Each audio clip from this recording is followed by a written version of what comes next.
Hi, I'm Kevin, And I'm Amanda. and we are serving up All that jam.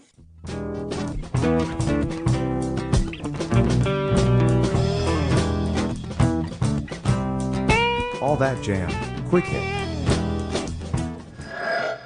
Brian Haas on Reed Mathis and Electric Beethoven. Right, so what is the Electric Beethoven thing that's on Wednesday night? So what Reed did, because Reed is absolutely brilliant. Reed's one of the most underrated musicians alive today. He gets kind of lumped into some different categories. He's way beyond any of that. All right. He did these arrangements of Beethoven's music that are absolutely brilliant and incredibly difficult to learn and encompass as a musician. I grew up playing Beethoven 8 to 12 hours a day. What Reed did with these arrangements is so brilliant and just understated, and you would never even know in a way because he's arranged it in such a way. I mean, I remember talking to this guy. He was at one of my shows just a few months ago, and he was like, "Man, I'm so happy you're doing Electric Beethoven. I've been to 10 Electric Beethoven shows. It's my favorite thing. I love Electric Beethoven." He keeps talking about it after the show. It's this, sweet hippie kid. He's obviously a huge music fan, and he's talking about Electric Beethoven. And I just said, as we were stopping our conversation, I said, "Yeah, it's really difficult for me as a pianist because Reed has me playing bass with my left hand and I'm playing keys with my right hand. Reed doesn't use electric bass with Electric Beethoven anymore. He just uses a guitar and he makes the guitar sound like a bass." And I was like, "Yeah, those arrangements of Beethoven, man, they're not to be underestimated. They're really, really difficult." And the kid was like, "Wait, what? Wait, what? Those are Electric Beethoven is the music of Beethoven?" And I was like, "Yeah, dude, what did you think it was?" And he was like, "I don't know, man. I just thought it was great music. I had no clue that was Beethoven." And I was like, "Wait, really? You've been to 10 Electric Beethoven shows and you're just now finding I out love it. that it's Beethoven?" And I mean, that just speaks to the brilliance of Reed's arrangements, that they're so music forward and so truly innovative that people don't even know they're listening to Beethoven, and they're like buying tickets and coming to the shows and loving it, and they don't even know it's Beethoven. Like, it's one of my favorite things I've ever been asked to do, and Reed has got a great concept, and I'm just honored that he's including me in it. I started doing Electric Beethoven with Reed about 15 months ago, and he discontinued the old band for a variety of different reasons. Partly because Reed loves a trio because it just moves the way a trio moves. You guys know it. In a lot of ways, it's easier and it's more malleable. But I'm just so honored that Reed asked me to be his partner in Electric Beethoven. I mean, since maybe 15, 16 months ago, I'm on all the Electric Beethoven stuff. Does the drummer change? Uh-huh. And so we use a different drummer. Like, for instance, we did a show at the chapel in January with Jay Lane. And I mean, oh my God. Again, Jay Lane is one of the most underestimated musicians. He gets lumped into this very specific thing, but like Jay fully improvising on this material at the chapel in front of 500 people, I was completely blown away.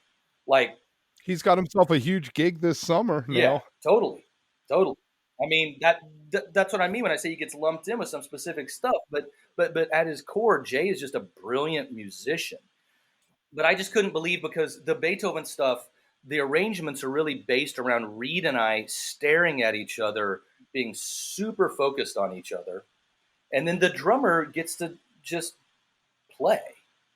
And so I'm so excited we get to do it with Johnny VIDACOVICH, who, as I've been saying, he's one of the greatest drummers on earth.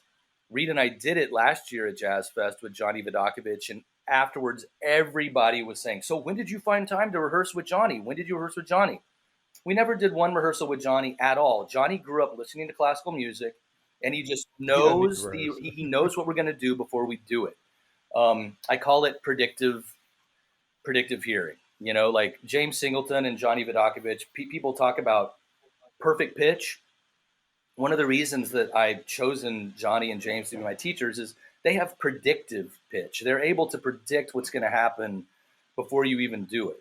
So I'm just really thankful that Reed's including me in the Beethoven stuff. It's super challenging. Like when I get off of this podcast, I'm going to go straight back to my apartment and just make sure I have all 8 of these pieces memorized. Because you can't do the electric Beethoven and look at music or look at the arrangements or look at an iPad. Reed is way too fast, way too nimble. You have to have it memorized or Reed will kick the shit out of me on stage.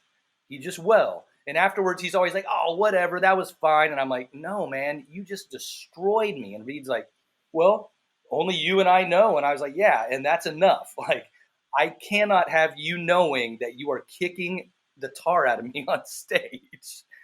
Reed is so fast and so brilliant. I mean, God, he is just truly one of the most underestimated musicians alive right now. And these arrangements that Reed did of Beethoven, I mean, they're just brilliant. They're truly brilliant. And he makes them sound easy, and he makes them sound like, these funky, accessible jams. And I'm telling you, as the person who has to know the melodies, know the chords, know the bass lines, I don't know if he's going to have me play bass lines. I don't know if he wants me to lead the melody. I don't know if he wants me just to do chords. I don't know if he's just going to want to loop this. I don't know if he's going to want to go on. None of it's pre-designed. So I have to be sober and ready for anything Reed's going to throw at me with the electric Beethoven. So yeah. Vamps and ramps, I think, is the terminology that I had heard at one point to describe someone who does. And I love that. And I use that and think about it all the time.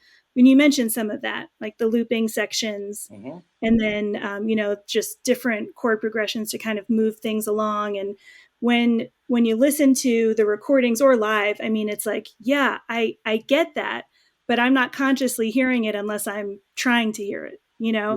Otherwise, it does exactly what it's supposed to do.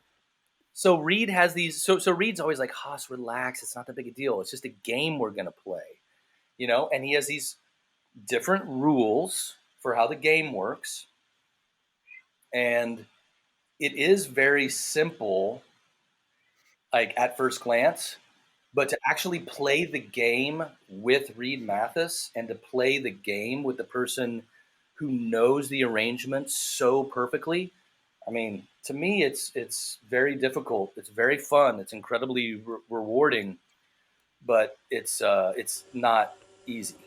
If you are enjoying All That Jam, please like and subscribe to our social media channels at All That Jam Pod on Twitter, Instagram, and Facebook, or visit our website, allthatjampod.com. Make sure to sign up for our email list and tune in every week for new episodes. Also, look for full interviews on our YouTube channel. And remember, stay beautiful, but don't stay underground too long.